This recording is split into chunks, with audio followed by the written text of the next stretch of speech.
will be playing tomorrow night at Centennial Hall at 8 o'clock, and I'd like to welcome you to London and indeed to North America. Well, yeah, it's very nice to be here. The usual things, but it really is very nice to be here.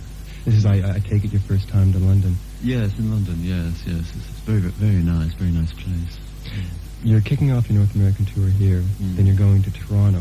Where's the rest of the tour going to take you? Well, Montreal, Ottawa, and then into Boston, and we end up in Nashville, I think, September the 15th. So it's roughly 8 weeks, which for the Smiths is very extensive, because we don't really travel that often. That's your second time in North America? Yes.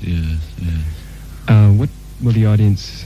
What do you think the audience will expect? What can they expect that's new, say, from your last tour? Well, I suppose nothing really extremely different. I think we always just really simply rely upon the songs, and that's as far as we go. And if it happens with the songs, then it happens, and if it doesn't, then it doesn't. We don't really go in for anything terribly flamboyant or outrageously dazzling on stage. It's just really quite basic, but very strong, we feel.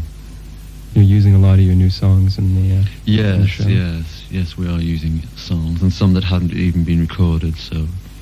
What was the reaction in Europe to your songs, if you've been playing them there? Well, in England, we don't really travel too much in Europe, but in England, it's remarkably strong, very hysterical, very, very attentive, and very wild. So we usually do leave an impression of some degree. They're usually quite hysterical, insane affairs. Oh, really? I'm sure tomorrow will prove the exception to the rule.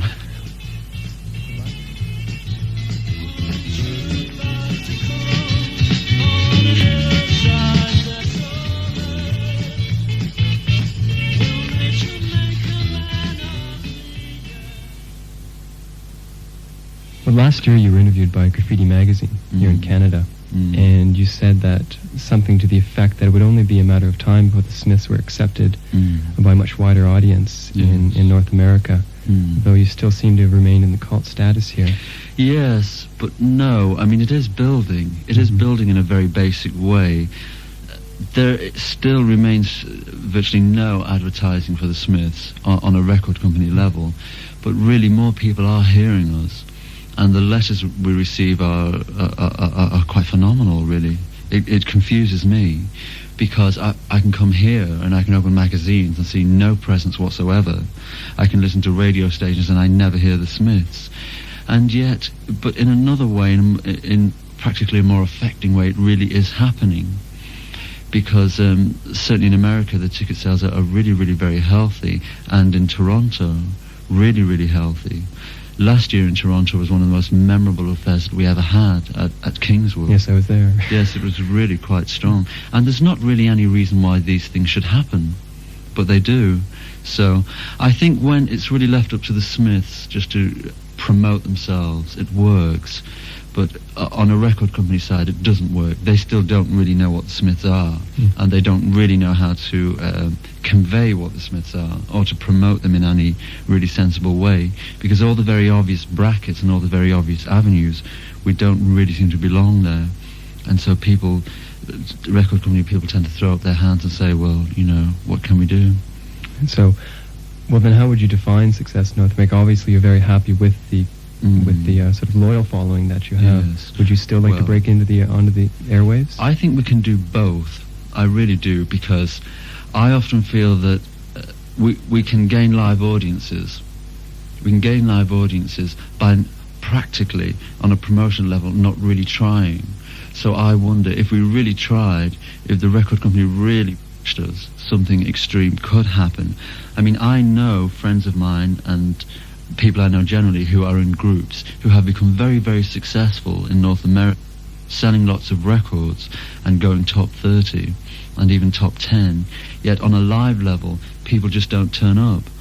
And I wouldn't really like to belong to that world. I'd rather that people did turn up and we weren't massive in that very overbearing sense, that everywhere you turn you hear and you see pictures and songs by this group. I'd rather really have the people there, because I think when people are loyal and when audiences are loyal, I think they're there forever, really.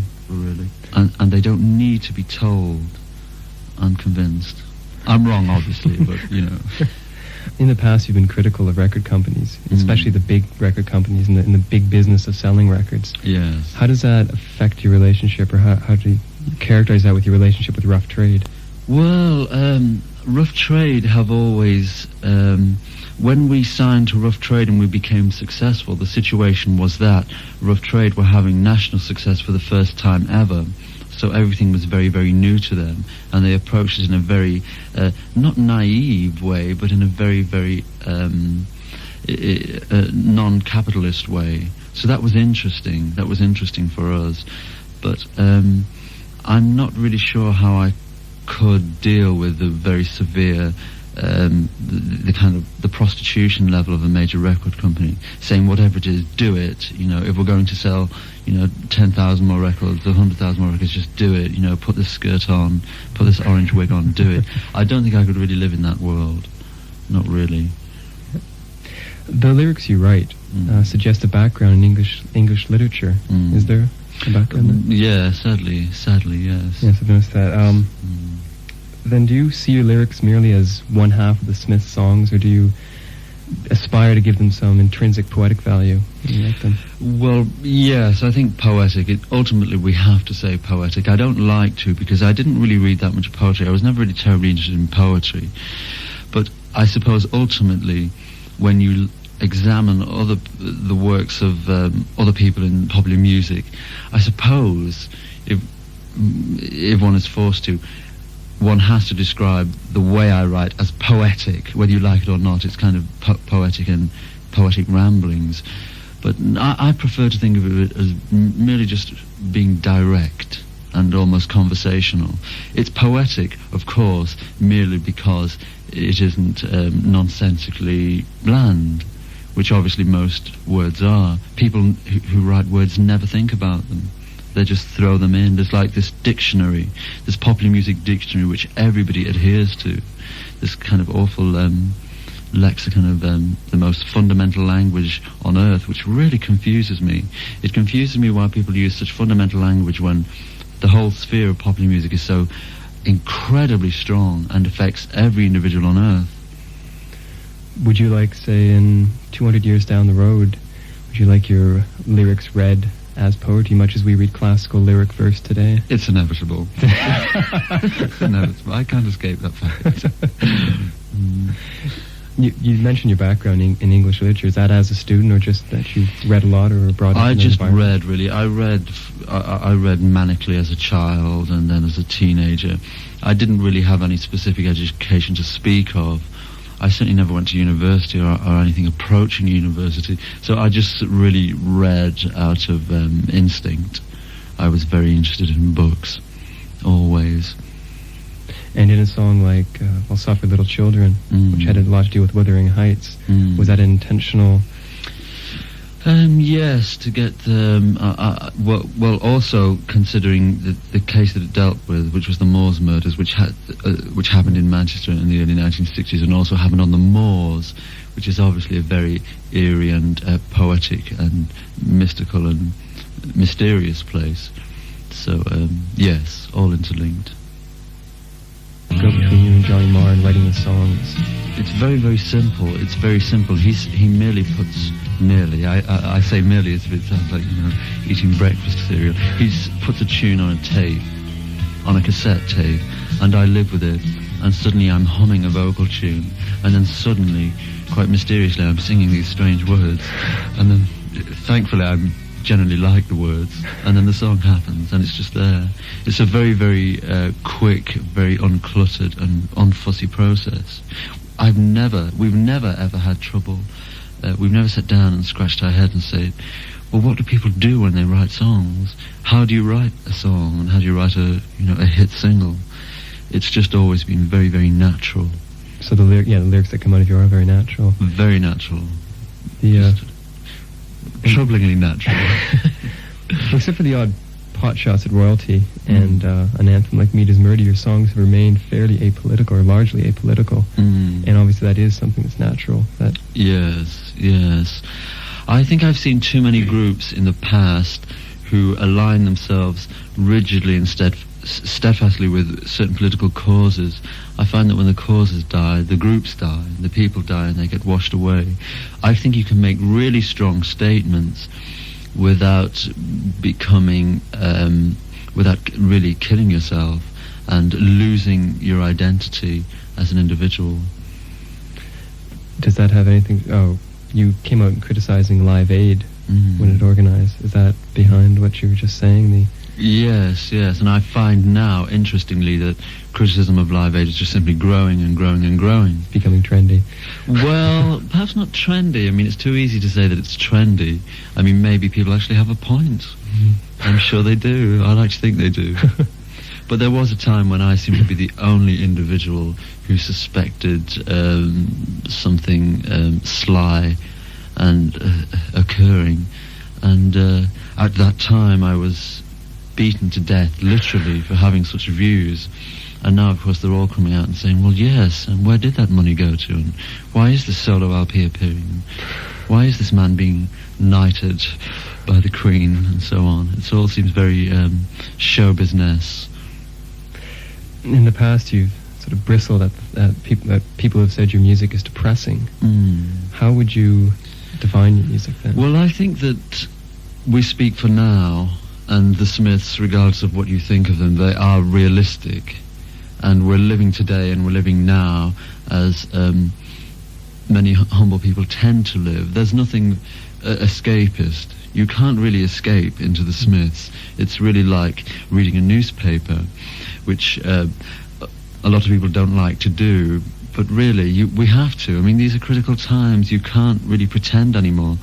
But I notice, and I'm sure it's not an accident, that as the times that we live in become more serious and more critical, popular music, which is such a ferociously fierce and strong art form, goes further and further away from reality.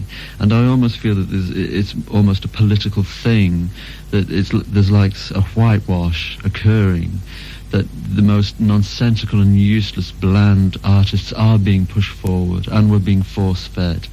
And any groups who dare to confront very real issues in a very realistic way are silenced, are gagged. So this is something that we constantly have to fight against. I mean, the Smiths in England have had 10 consecutive hit singles, and we've had huge LPs, and yet we still are never played on national daytime radio. They will not play the Smiths. I mean, even this week, today, we were the highest new entry in the top 100 with a new single called Panic, came in at number 18, and they won't play it. So what do? You have to suspect. You have to suspect that there's some fierce political canoodlings occurring. What about Hang the DJ? Well, Hang the DJ is a recurring line in the new single Panic, which probably won't be released here, but released in England. And once again, as ever, we're finding problems. I can't really imagine why. But as I say, this single Panic has entered really highly, and they won't play it because of this line, Hang the DJ. They say it's offensive. I can't really imagine why, because when we sing Hang the DJ live, people are ecstatic. This is what they want. They want to get rid of all these old, boring, middle-aged non-entities, these mediocre people who are really controlling the airwaves. And 50% of the daytime disc jockeys in England are absolutely detested by the people in England. They hate them. And yet here they are, controlling our earlobes, practically. So I'm all for hanging certain DJs. So watch out. What are your musical influences? My musical... I'm an insane record collector, but I like... I'm absorbed in the 1960s singles, 45s, which for some reason don't really seem to be massively popular here in a collectible sense. Like in England, you can go into rare record shops and they have stacks of old 45s and singles, but I've never found a place like that here, which confuses me. It seems to be more... People seem more concerned with albums, which is nice nonetheless, but I really like pop music. I never really liked anything avant-garde or anything obscure. really pop music, British pop music main, but of course lots of American things infiltrated. But I'm really deeply absorbed in British pop of the 1960s. I think it was a great time. Your voice seems like a bit of a throwback almost to the era of the crooners. Well, yes. I mean, I listen to lots of people who fall into that bucket. Yes, crooners. I like lots of soaring, theatrical, old melodies and whatever. I mean, I even like Doris Day. So what hope is there for me? What about the rest of the band? Well, Johnny is very similar. I mean, we just go off together and we look for rare record shops, rare record stores, and his record collection is massive and very wide, very varied. So, no, we really like the pop single. We're very intrigued by the pop single, the hit single. And I can't really imagine many of the modern hit singles that we know today really being looked back on in years to come as classic rather, not classical, in much the same way that we look back on so many of the records of the 1960s as being absolute classic. Maybe the best has gone, really, of popular music. Do you really believe that? I wouldn't say it otherwise. I'm not looking for laughs. Because you're the group's front man, and I believe most outspoken member, you seem to sometimes overshadow the other three members. Do you feel your renown has unjustly overshadowed them? Well, we don't really see it that way because we're very close as individuals, so it never really comes down to the situation where we really tot up or try to chart the profile of each member. That never happens. It's just a very natural thing. Initially, I had more to say than anybody else did, and so I found that I was really saying it, and I was forward. And so it's just really very natural, and it works to harmonious effect. So there's nothing very political or very fascist involved. I wish there was.